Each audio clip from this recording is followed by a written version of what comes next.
Okay, so just while we're waiting, here's some images to look at just while I get everything ready. So we've got 6 minutes of some images I've taken. Stay tuned and we'll begin the show.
Well, I like to show stuff like that. I mean, some of you might think, oh, you know, let's just get onto the show. But I like to actually show that I'm a working photographer and I can back up what I say.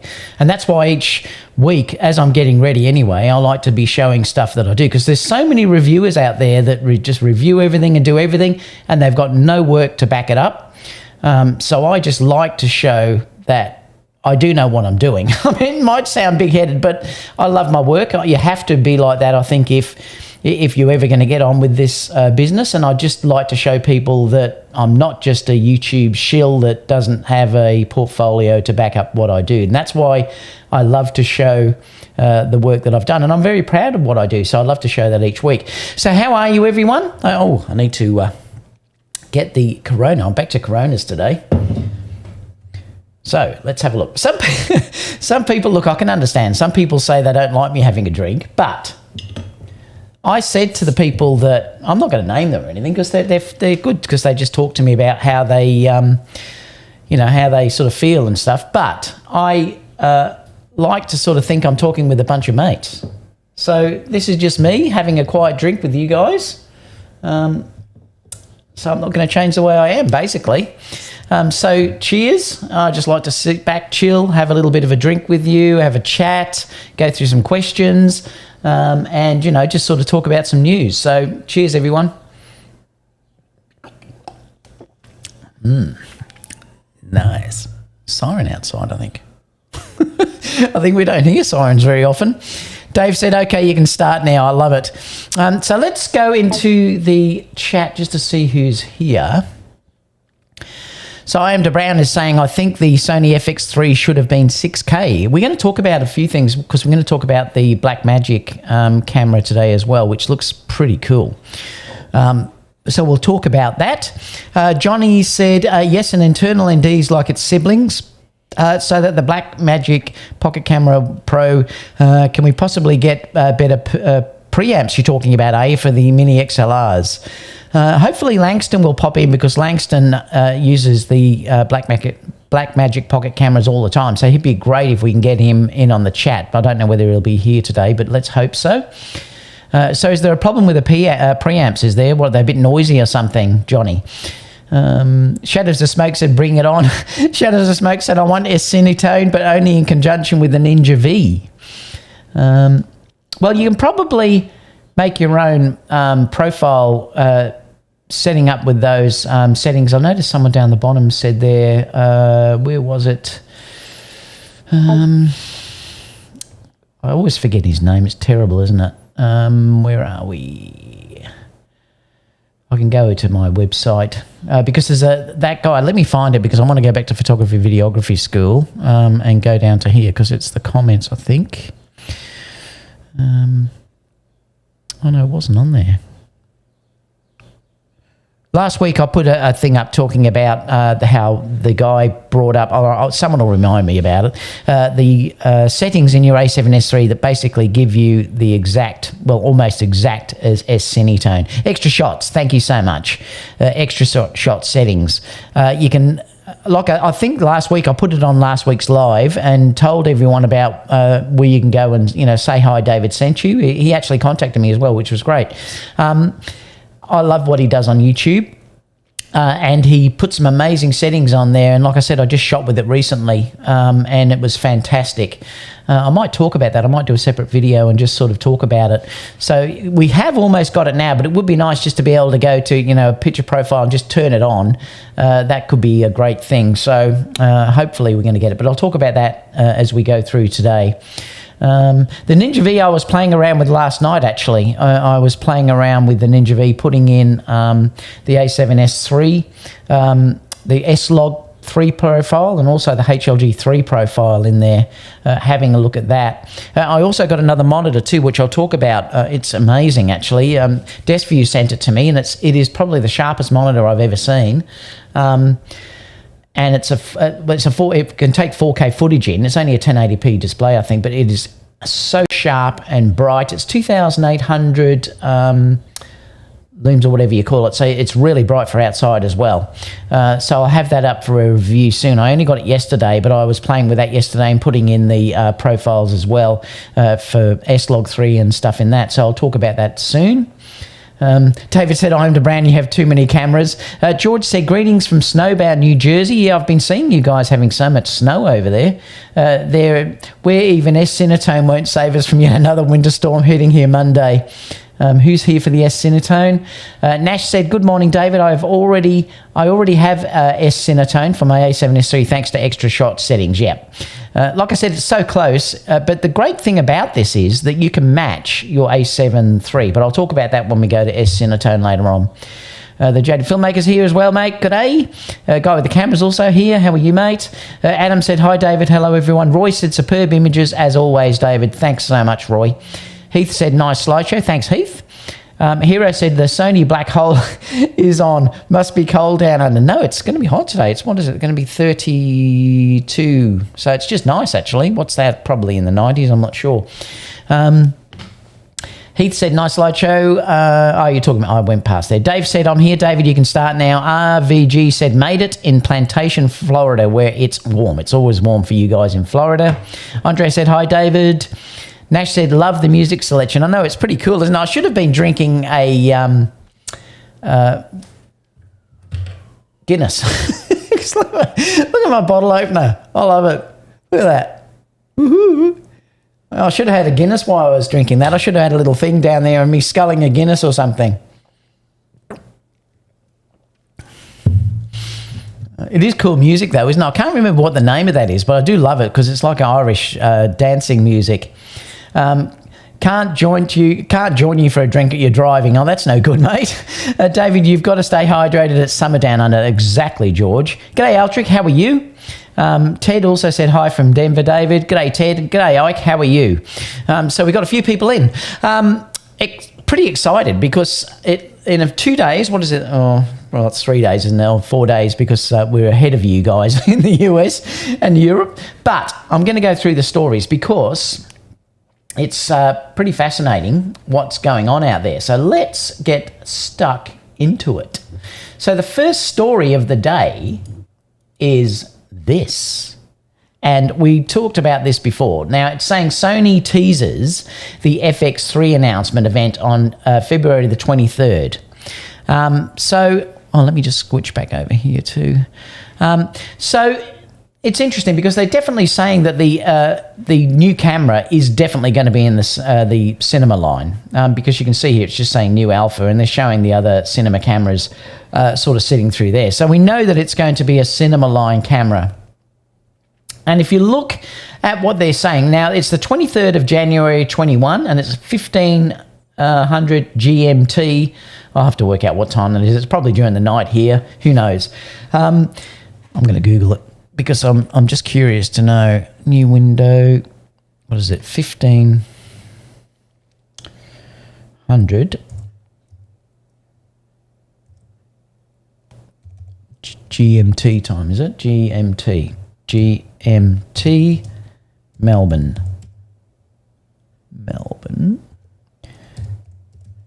time. No doubt it's going to be the middle of the night. Oh yeah, 2 a.m. Well, I won't be staying up for that then. So it's 2 a.m.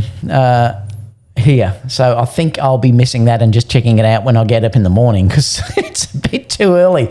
But I'll come on that morning once I've sort of seen what the release is, and I'll have a chat about it and everything with you. But the rumours are still saying that it's going to be a 12 megapixel full frame sensor. So look, from what I've seen, and this is interesting because Philip Bloom said do not trust what they're saying about this camera, all the YouTube rumors and everything. So now he said I'm out of NDA. Now I don't know whether he's calling a bluff or what, because it still seems to be that this camera is basically an A7S3 without the electronic EVF. We don't know whether it'll have some other things as well, but it certainly seems to me that this might be the perfect camera that they're going to tailor to put towards that the drone. And the reason for that is the mounting points and stuff on it, which looks really interesting. But it looks like it's going to have the exact same sensor as the A7S3. They're still saying that it's going to have no ND, and that's because it has IBIS. So it's got IBIS. If they're going to have IBIS and active mode, there's not enough room in those cameras to have both IBIS and an internal ND. So it looks like we're not going to have an internal ND in this camera. It's going to have IBIS, which is sort of a shame. I think this might have been a great one to say take out the IBIS and then have a variable ND in there. But, I mean, Sony will do what Sony's going to do, and it's probably going to be an amazing camera. It's going to have the same Z series battery as the A7S3 and the A7R4, etc. Full-size HDMI, mic input on body and the handle. So it's going to have two mic inputs, dual slots for CX Express A cards and SD cards. So it's going to have the same dual slots that the A7S has. Price is going to be around €3,795, and it records 4K 120 and not 8K. And they're saying that pre-order is on February the 23rd. And there's a couple of new sort of images that come out that look at this, and you can sort of see the doors that are being shown here. This is the vents that you can see through the back. Now, that's what's interesting about this, because if they are picking this as being for drones, unless this is sealed somehow, it's an interesting decision to put the weather sealing the way they've done it. Also, this is pretty cool. I mean, you can see here that they've got the actual attachment connected, which is for your XLR microphone. So that looks really good as well. I mean, I think that's a great feature. Hopefully it's made out of a really good material and not, some plastic material. It'll be great if it's sort of built that way. There's no other sort of images that they're showing with this yet. But I think this tends to me, if it is just a sort of housed A7S3, it's an interesting decision how they've done it. But it looks to me like it's going to have, Andro said it will have an ND, so it's going to be interesting. I mean, remember, we're just looking at RAWs at the moment, sort of rumours, I should say.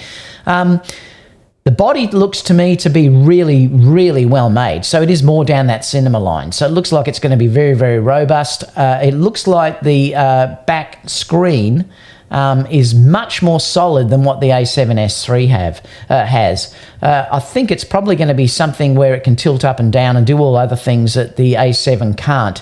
And like I said, it does seem to be that it looks much more sort of built for heavy workloads than what the A7S3 has, that I've already seen a lot of people sort of talking about how that's coming loose.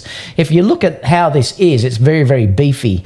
And in fact, let me just show you this at the back, because they're also saying that it has the exact same software or menu system as what the A7S3 has as well. Now, it doesn't really show it, but the area that sort of comes through this section here is really beefed up. I mean, it looks like it's way over-engineered compared to what the A7S III series has. So it looks like it is going to be a much more robust type camera, and that would also fit things like using it for, you know, you don't, I mean, you probably could still put a cage on this, but you don't really need to have a cage because it looks like there's mounting points. There is mounting points directly on the body.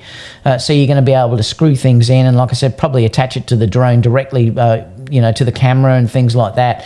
So it looks like it's probably going to have a place. And remember, a lot of videographers don't use EVFs. Now, I do. I really would not like to lose the EVF because I find if it's very, very bright outside, it's really hard to get critical exposure, and it's really hard also to get critical focus if you're doing manual focus.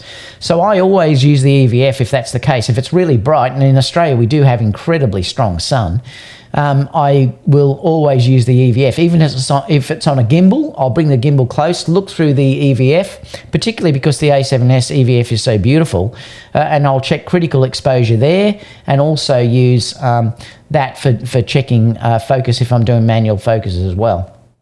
Now, there may be another side to this too. So it might be that this is finally going to be a better screen. Now, it doesn't look like it though from what they're showing here, but it could be hard to tell from what the screen is here that they're showing. But I'm hoping that because this does not have the EVF that's built in, I'm hoping that Sony up the ante and improve the back screen.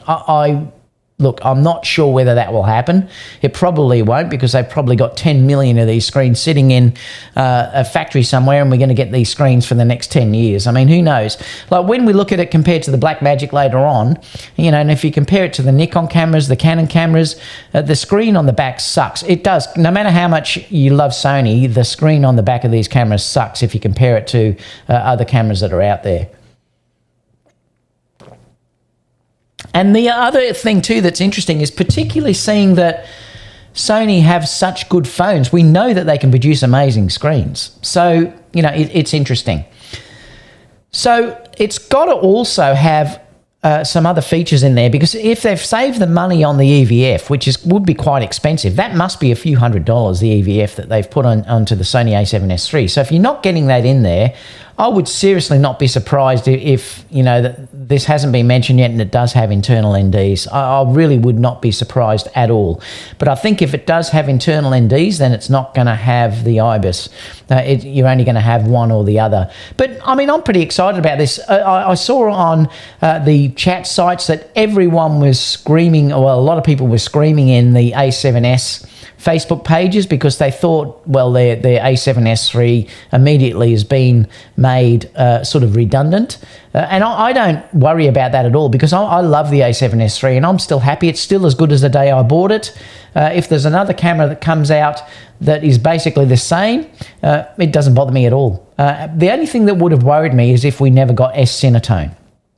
And that would have really upset me if you know, basically it's the same sensor, it would have the same processors and everything on this camera. So I think that's probably why they're doing this. You know, and I think that's probably what's going on. Rick also said, hey, David, hey, it's all snowing in Brooklyn, New York so far today, and more is expected. That's great, Rick.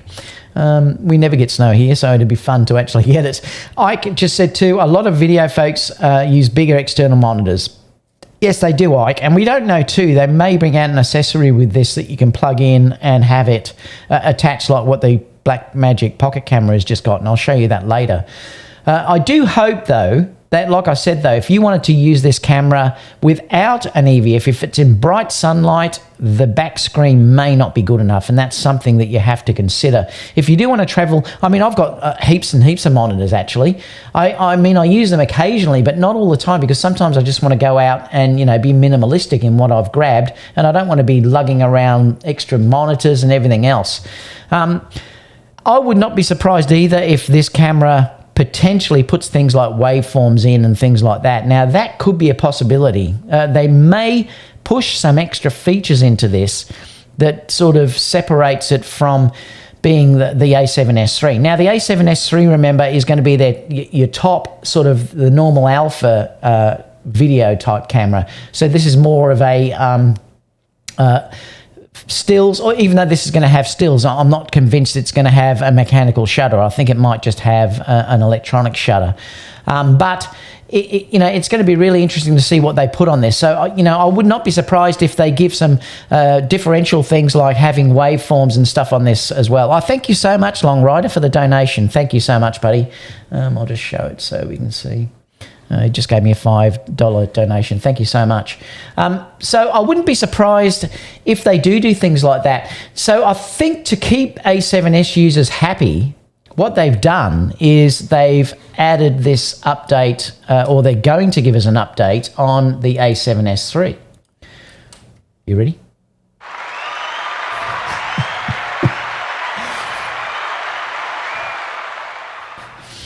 So it looks like we're going to get it. And looking at it, they're saying it's going to be version 2 firmware. Apparently, this was released early by some company. I can't remember. It was somewhere in Europe that they released this before it was meant to actually come out.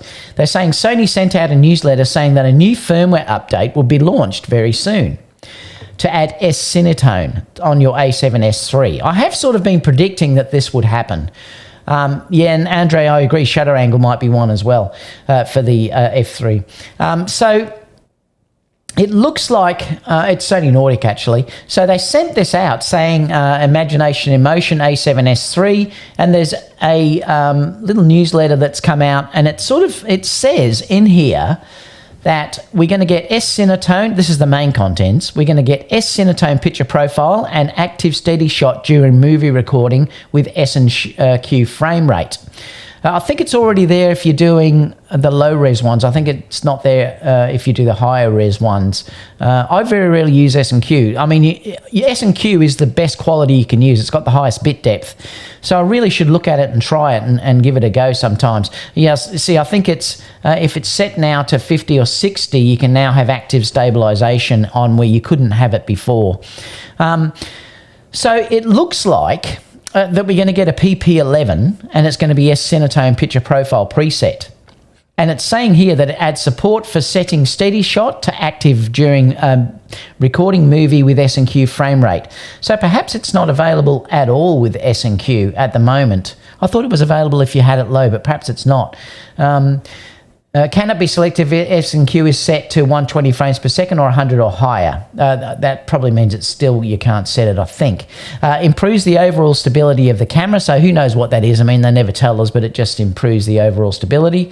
Sony provides the update program for free on your website, and they highly recommend that you do it. So it's going to be a version 2 firmware update. They originally had the link there, but I think they took it down because this came out too early. So I would not be surprised at all if this is sort of to keep Sony A7S users happy. And really, Sony should have done this, because if they didn't do this, it would have hurt. I mean, it really would have hurt when you think that camera has only been out so long. It looks like it's got the exact same sensor as the A7S III. And same menus and everything else, and it would definitely have the same processors. I don't think that's going to be changed between that camera and this camera.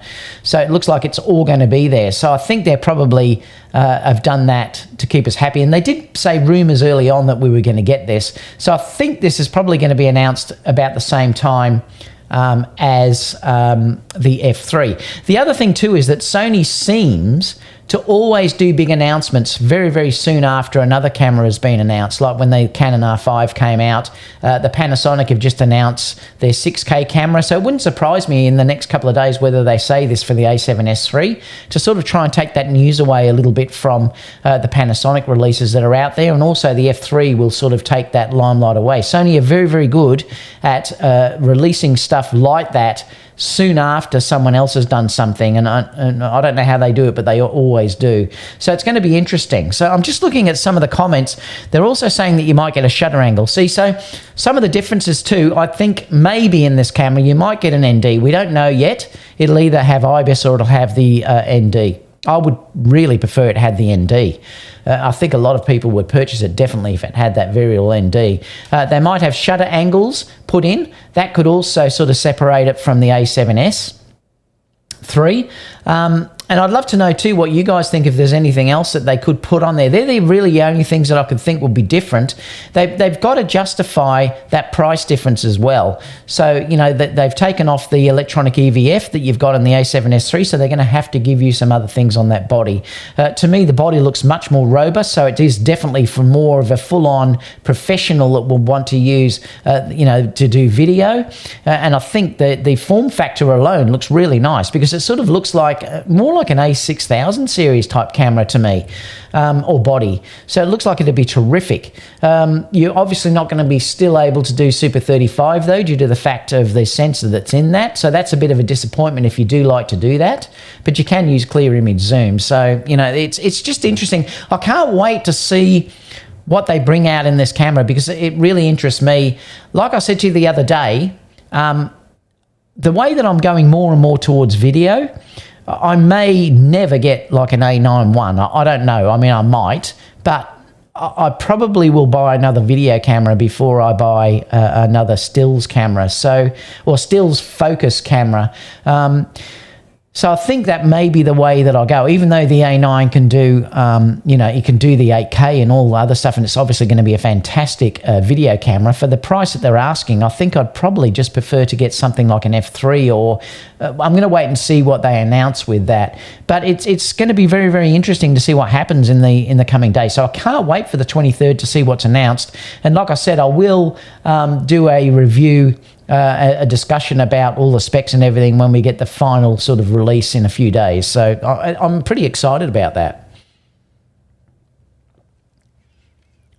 I mean, who knows what sensor? It might be that they pull out a completely different sensor in that camera, you know, global shutter or something. I mean, I don't know. It could be completely different. Like I said, Philip Bloom said, do not believe what they're saying in the rumor sites. Now, I don't think he'd say that unless there was something that was very, very wrong. And he actually said that. And he actually said that the rumor sites have been completely wrong, and I've partly come out of NDA. So this could be a completely different camera marketed directly towards videographers, and I think that might be an interesting scenario to get this. And I do like the cameras being small, and that's why I'm saying this one may really interest me when I get some money, you know, once the weddings start, which are next week actually. So once weddings start and everything, and I start to build up some money again, like I said, I've been off for 12 months with this, you know, shutdowns and everything. Eventually, this might be a camera that I may get. So I'm excited to see what it has. So before I go into just some other news, let me just check the chat just to see what people are saying about this. So if you have any questions about, or what you think that the F3 is going to have, are you excited about the S-Cinetone? I mean, like I said, the beauty of this S-Cinetone is that it gives you a beautiful look straight out of the camera if you don't want to grade much. Now, I did some tests yesterday, actually, and I know I shot that video that I showed you the other day, but I did some tests yesterday just to see how it worked. I was trying to work out what the zebra pattern should be and things like that, and I sort of worked out that, you know, I needed to be around about 100, so it's different than with the log profiles. You need to be on around about 94 exactly. That's where it clips, so if you go above 94, it clips. If you look at using this profile, oh, isn't it terrible? I forgot his name again. I should write it down. Where are we? Extra shots, yeah. If you look at the settings that extra shots put in, and like I said, I did some tests yesterday. I was doing a whole stack of stuff and then taking it into Final Cut. I sort of worked out that with his settings, I had my the zebras at 100, and then if I was doing the skin tones, I had them at 55. Now, when I brought them into Final Cut, as long as I didn't clip at the 100 and just started to lose the zebras, the exposure was spot on. I didn't have to do anything at all. So using that profile, taking it into Final Cut, if you expose correct, you don't do anything. It's ready to go right out of the box. So S-Cinetone is going to be basically exactly the same as this. Now, it's good because even though Extra Shots, it probably matches perfectly. The reason why I'm happy for what Extra Shots did is because it's giving us the same profile on the A7S III. It'd be interesting too to see whether he could do it. He probably could with the A6000 series as well. And, you know, the A7C probably would be exactly the same as well. But I've checked my A7 III and the A7S III. Putting those profiles in matches almost, it's not exact, but it matches almost identical, which means the beauty of this is that you can now get a profile that matches your A7 III, your A7S III, the FX7 and the FX9. So all of those cameras now can be basically graded exactly the same all the way through without having to do any log profile. Now, you still do need log. If you're working out for high dynamic range and things like that, you know, I still would shoot log. And in fact, I use leaming LUTs, and it's a pretty easy process just to drop the LUT in, and then it's very little grading that's actually required. So, you know, I find that works very, very well. But to have S-Cinetone, I think that's what I will do, say, for weddings and things like that, where I don't have to worry about anything, and it's a quick turnaround. Brides are never really going to tell any difference in the dynamic range. I mean, they're just not going to see it, and it's going to mean that I can get the editing and everything done so much faster. And the S-Cinetone has a lovely cinematic look straight out of camera. The skin tones are beautiful, and you know, and the fall off is nice. And Sony have spent a lot of time doing that. And like I said, Extra Shots also has matched it pretty perfectly as well. So it's just going to be a great thing to have on there, that you can just dial in a profile like that. People will build profiles, and then you're going to be able to stick that into your Ninja V and everything else. I looked at the Extra Shots profile. I put my A7S on the Ninja V yesterday, and I found that the S-Cinetone settings that he used, I could see it fine in the camera. It didn't really seem to change the Ninja V look at all. And I was looking at the back screen and also onto the Ninja V, and they were matching pretty perfectly. So I don't even think you'd probably even need a profile. But it looks like it's a great setup. And if this is true, and I'm sure it will be, it's great for Sony to give us that, and I think it's going to really help a lot of people who do not want to grade extensively and have something straight out of camera that looks cinematic. Colors are beautiful, and all you have to do really is watch your exposure, and that's one of the beauties of doing that. You know, it's really hard sometimes to shoot log and get your exposure correct, because you have to overexpose. I mean, yes, you can use waveforms, but you haven't got waveforms on your normal A7S III, and if you add a monitor, it changes it completely, because you can use your waveforms to get the 94% exactly. Yes, you can use zebras, but it's much easier to see it using waveforms, because you can set your IRE correct for skin tones and everything else. It's a pity that they didn't bring that into into the A7S III, but I would not be surprised if they give it to them in the F3. That's another thing that I said would be amazing. I so hope they give us that in the A7S III. Let me just keep coming down with these questions. Most people are just saying hi. We were down here somewhere. Anyone can recommend a 4x5 65 ND filter brand. I don't know what to invest. Takina or Nissi Cinema. I know Nissi do make very good. I like freewheel filters, but I don't think they make those type of filters, though, the 4x5s. So it'd be interesting to see if anyone else can help. A beta alpha. New Sony A7 FX3. I love it. Gary said, the new Blackmagic 6K Pro has my attention, as well as a decent price. They look fantastic, Gary, and I'm going to talk about that soon. It does look amazing, actually. Rick said, hey, it's snowing. I read that one before. Nash, it's got to have a fan. It must have internal RAW. Yeah, there must be a reason why it does have that. It could be, though, that it's a smaller body. It may be that, and they need the fan to get the heat out. So it'll be interesting to see if it has internal RAW or not. Morning, Roy said to the guys from the UK. Andre said it will have ND. Johnny said about Blackmagic preamps, yeah, they are quite noisy and weak. Wow, okay.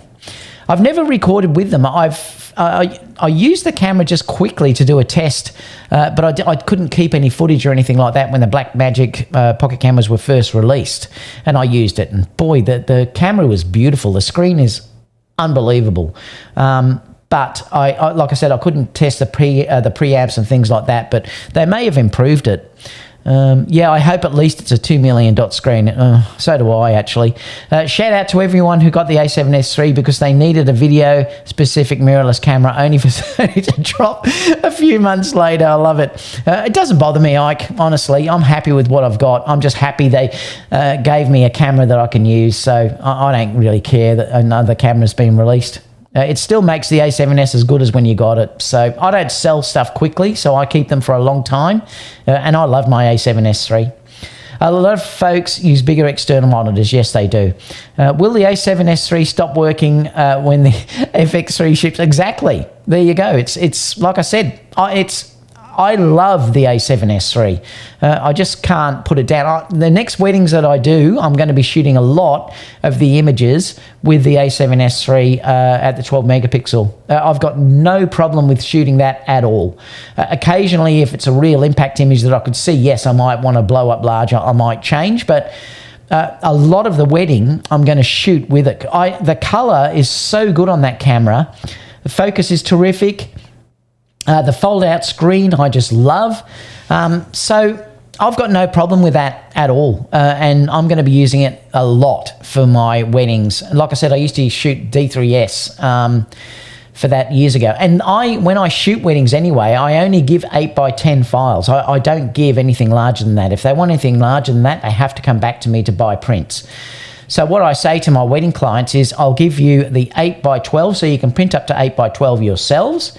And this is no problem with that. Like, I've got heaps of resolution for that size. In fact, if I do want to print later on, I can go 16x20. I've done that with my D3S, and I know I can do it with the A7S III. And in fact, if I use gigapixel, I could blow up to any size I wanted.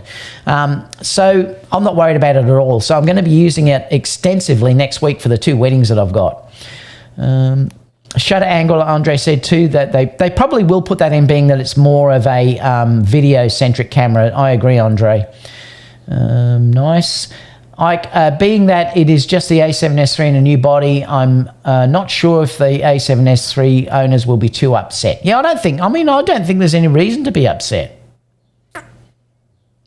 Ike said, Q, you're right. My argument is that if someone who wants a video-focused Sony mirrorless around this price range, this looks to be a better option. Yeah, it does, probably. Yeah. But we have to wait and see what it has in it. If it has an ND in it, Ike, it will be a killer. Like I said, I'm happy for Sony to do this because it's probably a camera that I'll buy. So I'm completely happy for Sony to do this. Only people that don't want the A7S III will be upset. I don't own the A7S. Ike said, it has all the A7S features you want and none of the stuff you don't, EVF. Like David said, shutter angle, built-in rig mounts, vents for longer shoot time, etc. Yeah, and like I said, it is definitely more of a video-centric camera, and I think that's terrific.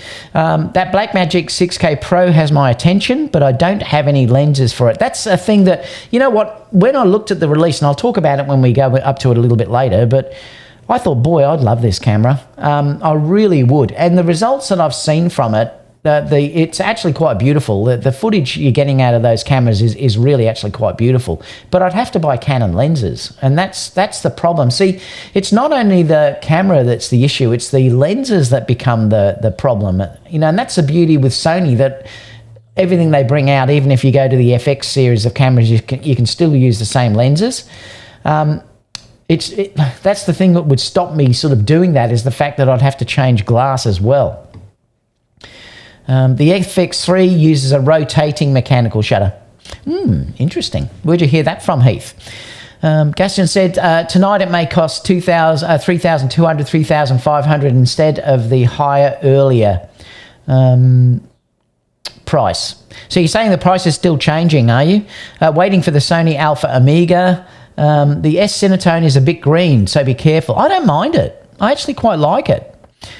You sort of have to, I suppose it's all subjective too though, isn't it? But it definitely has a filmic look. Spoke to the guy Extra Shot about it too. Yeah, I saw that actually. You made that comment. The other thing too is it would be a very easy correction if you didn't want it. Really easy correction. Final cut take 2 seconds. Sony Alpha rumors being wrong. The sky is blue. What's got that? Do you think Sony will update the cameras to output Blackmagic RAW like Nikon? No, I don't think so.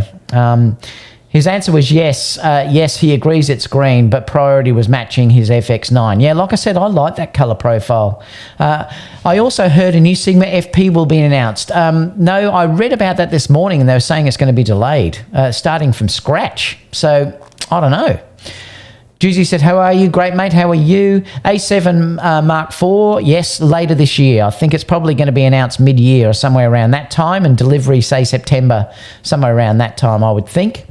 Port Erica just said, hi. I noticed that all of the logs tend to lean green. I don't know. It's just, I'm not sure why they want that. But like I said, it does give a real filmic look. So perhaps that's why they do it.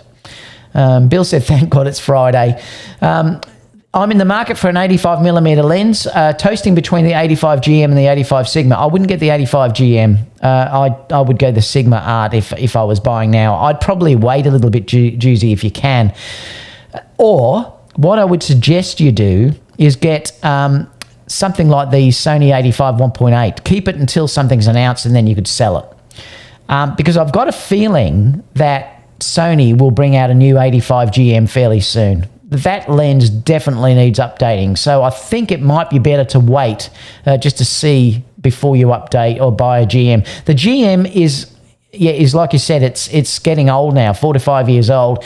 The focus is slow. And it could certainly be improved. It has beautiful bokeh, but the sharpness and everything else could definitely be improved. The 85 Sigma is a great lens, but I'd probably wait just to see what happens. Like I said, if you want to save some money, just get the Sony 85 1.8. Roland said, thumbs up. Yes, please, if you could give me a thumbs up, guys. It does make a big difference to the channel. All right, so let's go to these other news images, and then I'll talk about the Blackmagic glass because I have to resize the screen. So just a couple of other leaked images coming out. Is they're saying the first images of the new Sigma 28-70. 2.8 lens. How much is the Tamron? Let me just check. I'm just going to see what the Tamron is on B&H. B&H Photo. What is it now? So let me go Tamron. 28-75 for Sony. Because they may be similar. Yeah, they're going to be a similar price. The Tamron at the moment is $879 at B&H. So I noticed that this lens, they're sort of predicting it's going to be around $900. So this is going to be a direct competitor to the Tamron. It's a 2.8 constant DGDN contemporary lens. I've got a feeling this is going to be a great lens, and I can't wait to sort of see people using it. I have trouble getting my hands on Sigma. Obviously, I'll get all the Tamron stuff because Tamron in Australia look after me. But I think this is probably going to be a great lens. Every lens that Sigma release now is really being great. Amazing, in fact. And this is why Sony have to seriously think about upgrading their lenses as well. The 24-70 definitely needs an update.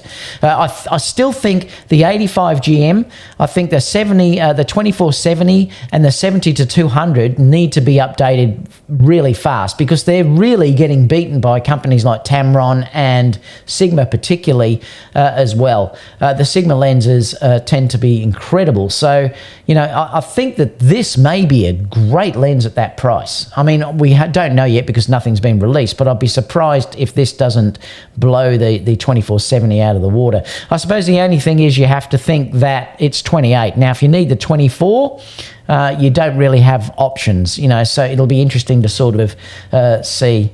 I think Sigma had a 24-70 though, didn't they? Let me have a look. B&H. I always forget lenses coming out so much now. Let me check.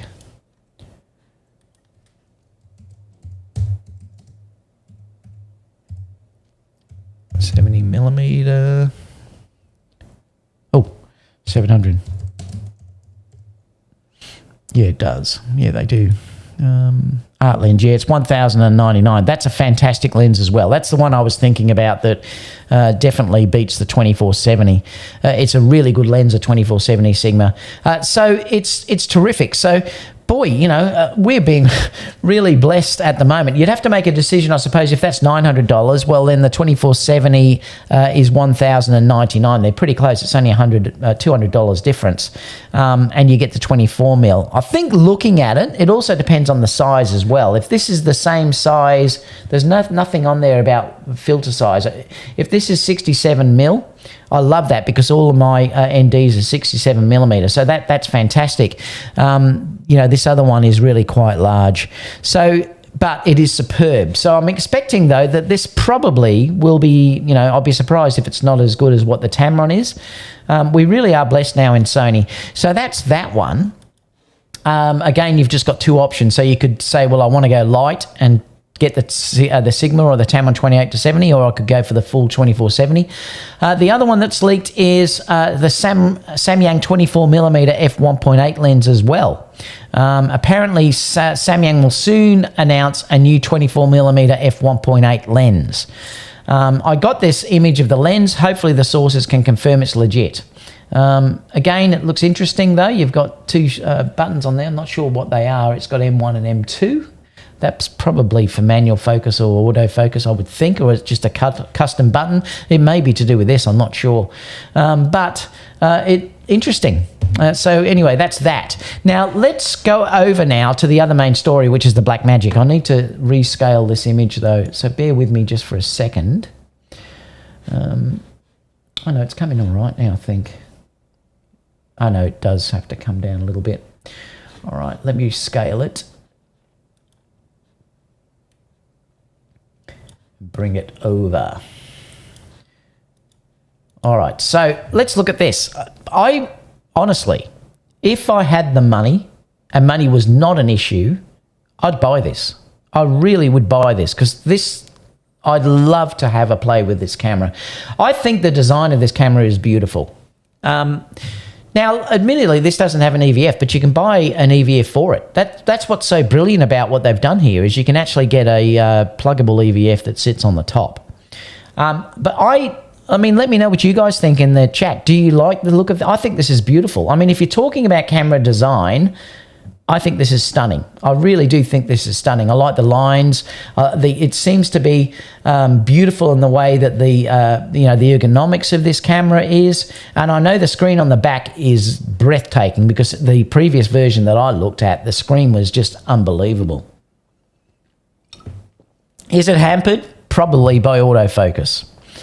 But I find now the more manual focus that I do, and I am doing a lot now because I use the gimbals a lot. And I've found now with the Rowan RS2 that I just use the button at the front, the little wheel, to pull focus. And it works brilliantly with the Sony cameras. Sometimes you want to lock on focus, and manual focus, particularly if you're on a gimbal, is a really nice thing to have because if you're revealing things, you don't want to be having focus on the part you're revealing and then it jumps to what's there. So I often use manual focus when I'm doing these revealing shots and things like that, or if I'm shooting through leaves, it might grab the leaves and then go on to the person that, you know, your focus, you're sort of coming to. So I'll use manual focus in those situations.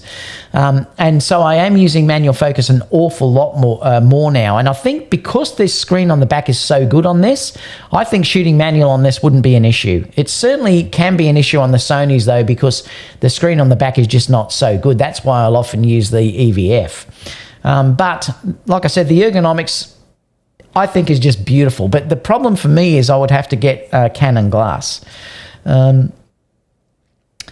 What's Long Rider said, Juicy, check out Dustin Abbott vid. He shows a good comparison. What's that about? I'll read the comments in a minute and have a look. Let me just keep reading down here. So they're saying that it's a 6K camera. and SLR-like design, and the Pro model continues this aesthetic. It features a hand grip with a control layout similar to mirrorless cameras with easy access to settings like ISO, white balance, shutter angle, and recording. While that hasn't changed, and the sensor appears to be the same as well, and the experience around it. You can see here the optional EVF that you can put on the top of this. Now this looks like it's incredible because it can point up. It's great to have those type of cameras that you can sort of look at, you know, and look down if you're sort of framing and looking down at the EVF. I think that's a terrific thing, and that's certainly something I would buy if I was buying this camera. That's amazing. And like I said, the screen itself though is on this camera is superb. If you haven't seen one, just go into a camera shop and ask to see one of the Blackmagic pocket cameras that are there, and you'll understand straight away when you look at it the difference between what you're getting here as to what we're getting on Sony. It's like night and day, honestly. It's a 6K Pro camera. It features the same 6144 by 3456 pixel Super 35 sensor and EF lens mount on the original cinema camera 6K. Like I said, so you can put any of the Canon lens, EF mount lens. They won't take the new lenses, I don't think, though, unless there's some adapter you can use. Like I said, it's pity Langston's not here because he would have been able to tell us. Mount found on the original cinema camera, but the Pro adds built-in. Now, this is the part that really excited me. Now, it does long rider, but I'm pretty sure it does, but it sucks like all the other cameras. I'm pretty sure it does, but it uses that stupid contrast detection. Now, it's saying that it's got a 2, 4, and 6-stop motorized ND filters. So that's fantastic. It's just a pity it probably couldn't have gone up a little bit more than that though, but I would die to have that in the Sony cameras. So this is such a good advancement. Like I said, if I had the other Blackmagic pocket cameras, I'd sell them and I'd buy this one. Just to have that internal ND is so useful. And it's motorized ND filters. It's got an adjustable tilt, full HD, 1920 by 1080 pixels. That's on this LED at the back, HDR LCD, and it's 1500 nit peak brightness, so it's really quite bright. And 2 XLR inputs along with this larger battery style Sony battery. They're also saying, as a note on the screen, it now tilts for easy viewing from above. On the screen overlays, it shows recording parameters, histogram. See, it's got things that I would just really love to have on the camera, like the Sony cameras too. I'm not sure whether this has waveforms. Someone might be able to tell me whether it does have waveforms on it. But it does tilt both ways, I believe. So that's the great part about this screen. It will tilt both ways. The interface is beautiful. I mean, it really is. This sort of shows how much Sony could improve the way that their cameras actually work. I mean, the touch interface at the back, it's very logical, and it's just beautiful to use. I think it's the best that there is out there, I think, if you're talking about that. As with the original 6K camera, the Pro records using standard open file formats. It supports industry standard 10-bit Apple ProRes. That's fantastic. Files in all formats of 4K or 12-bit Blackmagic RAW in all formats up to 6K. They're also saying they've improved their color science. It's got Generation 5 color science as the high-end Ursa Mini Pro 12K. So I would think that the color coming out of this is going to be superb. It's got a new 12-bit gamma curve designed to capture more color data in the highlights and shadows. And the color science also handles some of the complex Blackmagic RAW processing. So color and dynamic range from the sensor preserved via the metadata. What else is it saying? Anything? The last major upgrade to the Pro model is the addition of the optional viewfinder that attaches to the hot shoe mount. Blackmagic will sell it's a 1280 by 960 color OLED display with built-in proximity sensor as well, and it's going to be $495 for that. You can sort of see when you look at it though how beautiful the menu looks on the back of this. Got really everything that you need. I mean, you can actually record, I believe. I think that's what Langston does. Oh, Langston is in here. Langston, what do you think about this, Langston? Are you excited about this new camera, particularly with the NDs? I think the way Langston works too is you can record directly to SSD from these USB-C slots on the camera itself. So you've got a microphone port, headphone port, full HDMI, USB-C, and then you've got the 2 XLR inputs here as well. And this is for power coming in to an audio in as well, or the audio in's here. But what a beautiful interface. I mean, like I said, if you're talking about something that is designed beautifully, you can't beat this. Like, it's just superb. Interesting to see what these are. Is this how you tilt it up and sort of forward and back? Or is that just to hold on, Langston, these little knobs on the screen up here? What else are they saying? They expect it to be $2,495, which is unbelievable. Like, it's fantastic for what you're getting. Like I said, if I had Canon glass, I would buy this. Although I probably would wait to see what the F3 has first. But I would love to have this camera, and, you know, but then Langston's saying I'm actually not excited about it. I know, weird, and it's a great camera, just not enough of an update over the Pocket 4K for me, especially since the Pocket 4K is getting the new color science as well. So the screen and also the NDs don't interest you that much, Langston? I think it would for me, but see, I haven't got one. So, I mean, I just don't know. But I would think the footage is probably going to be terrific out of this. Yeah, the price is insane. It really is insane. Ike also said, who cares what sensor it uses, but are we going to talk about that new one? Oh, yeah, I did see that the other day, Ike. There was a new 1,000 frames per second Nikon sensor. I might talk about that next week or something. So anyway, I think this looks terrific. I really do. And like I said, I think if I had Canon glass, I probably would go out and buy one of these, because at that price, it really is incredibly well priced. And who knows, this might be the thing that Sony knew about this, and this is why they were going to bring out something like the F3. I mean, who knows? But let's go to Q&A, because I'm interested to see what you guys are saying about all of this. Where were we? Down here somewhere, I think. Thumbs up, everyone. Yes, please. I'd love it if you could give me a thumbs up. Have you tried the Blackmagic Design Video Assist? I just got the A7-inch 12G model, and it's a little heavy. No, I haven't tried it, but Langston may have. He might be able to chime in. What's a wide-angle lens you would recommend to a Sony APS-C user that wants to go full frame soon? Stick with the... Well, I can tell you what I love, even though it's only an f4, is a 16-35 f4. I love that lens. If you want to save money, you could go that. Obviously, if you want to go the ultimate, you could get the 16-35 GM. I mean, that's the ultimate type of lens that's there. But I'm happy with the 16-35 f4. Long Rider says, Juicy, get the Sigma, faster, cheaper, lighter, and sharper.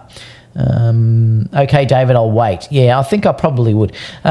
True Ike, interesting. Oh, he's talking about the green on the S-Cinetone. Just finished doing a photo shoot yesterday. 85 GM kept missing focus on burst shoots on the A7R3. Swap out to the 135 GM and all burst shoots nail focus. Yeah, it's the focusing motors, Siong, and that just can't compete with the dual focus motors, the linear focus motors that are in the 135. This is why they have to update these lenses, like the 85, the 2470, and the 70-200. Have to be updated with the linear focus motors like what we've got in the 135. Love what Sigma's been doing, but I can't help feeling this new 28-70mm will be 3 times heavier than the Tamron. It will be interesting to see what it is, though. Thanks for the chat, Dave, and guys. I have arrived at a wedding now. Off to work. Have fun, mate. I hope you enjoy your wedding. I get back to weddings next week.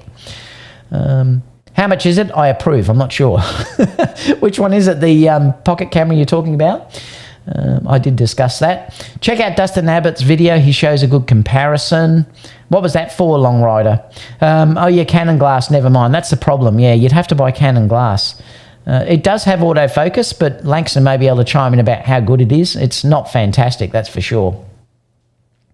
It is pretty, Ike. I agree. What else? Greg said, surprised Sony don't have some cinema lenses with built-in ND filters. Yeah, it's possible, isn't it, Greg? Probably going to come one day. It's only a matter of time before we get them in the other cameras, I think. I did the same this afternoon. So far, it looks great. Greg said, would seem building them into the lenses as a great option. Hey, what's up, people? So Langston just joined us. It's funny how he just joined us as we were talking about the Cinema 6K. The Cinema 6K Pro looks really nice. Too bad it's stuck with a long flange digital SLR lens type mount. If it were a short flange, there would be many more usable lenses. So what lenses are you using, Langston? Are you just using Canon, or what are you using? Chime in, I'd love to know. Why do I want a Sony A1 over this camera? I don't know, Langston, tell us. Well, the Sony A1 is going to be incredible for autofocus particularly. I mean, it certainly will. The A1, though, at this stage, like I said, for me, is just way too expensive. Does the Blackmagic, Greg's getting one, though, and hopefully Greg is going to lend it to me with me if we can organise a shoot together and I can review it for you guys. That FX3, though... Langston said, I'm actually not excited. I read that before. If the FX3 will not have built-in ND, I will buy the A1. The price is insane, though. Yeah, it is. It's nuts for the... are you talking about the A1 or this one? This is the... Pocket cinema camera is really good price. The A1, yeah, is pretty expensive. It's not expensive for what it is, though. It's just expensive at the moment, particularly for me. In the end, I would be paying thousands just for Sony AF. I thought out Patch Bay on a 6K Pro. I'm not sure what that means. I think the FX3 is Sony's response to the Blackmagic cinema cameras. Yeah, I think probably too. The internal NDs are compelling. I know that would be fantastic. Langston said he's talking about the FX3, okay, versus his Blackmagic pocket camera. It's a great camera, would just require new glass investment, etc. for me. That's the problem. It's the glass that's the killer. It really is. How's the autofocus you're talking about in the Blackmagic pocket camera? Langston may be able to chime in on that. Assuming Blackmagic doesn't have autofocus, that's my opinion on the Blackmagic autofocus system. So in other words, it sucks. That's what he's saying. Peter, g'day Peter, how are you, buddy? Good to see you in here. Hey Peter, just wanted to say hello. Langston said it's not like constant like. I don't even know what it's there. You're talking about the, you don't even know why the autofocus is there. Currently using Panasonic Lumix. Oh, okay, so you're using the Lumix lenses as well. Well, they're terrific. The Lumix lenses are really good. Definitely up for a shoot together with David. That'd be fantastic, Greg. I can't wait. And we'll review it for you guys as soon as Greg can get one. And there we go. We're up to the end of the chat. We've been going for exactly an hour, which is perfect. Thanks, everyone, so much for joining us today. If you have any other questions, leave them down below and I'll get back to you as soon as possible. I will come back on live in the coming days because I want to do a review when the FX3 is released. So once that's released on the 23rd, it'll be the 24th here in Australia, I'll come on live and discuss that all with you as well.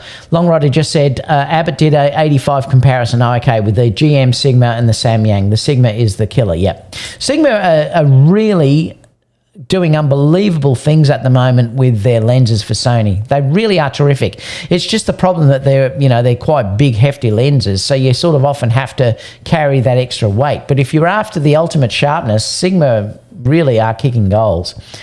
Langston said, still waiting for Photomea to come to LA so we can do a collab as well. Bobby said, what's the bit compared to the Red Komodo? I'm not sure. You're talking about bit rate? I'm not sure. Well, that's it, guys. Thank you so much, and I'll see you all in the next video. Have a great weekend. Obviously, it's Friday night in the US. Apart from that, everyone, I'll see you all in the next movie. I need more drink, I think. I need to go and have lunch. I'm starving. Catch you all later, everyone. Bye for now.